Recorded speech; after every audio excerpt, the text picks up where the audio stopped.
In this video, I am going to show you how to send cryptocurrency from your Coinbase mobile app.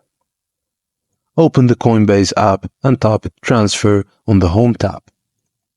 Choose Send Crypto from the options provided.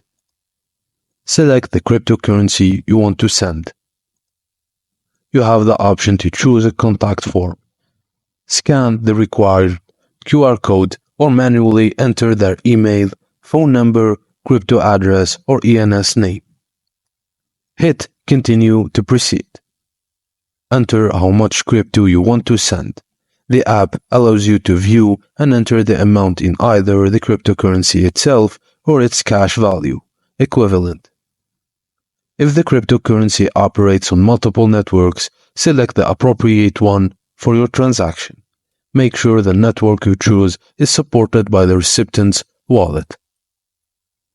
If you want to add a note to the recipient, if you wish, and after that, tap Preview to double-check all the details of your transaction. If everything looks correct, select Send Now to complete the transaction. And that's it, guys. Thank you for watching, and please don't forget to like and subscribe for more.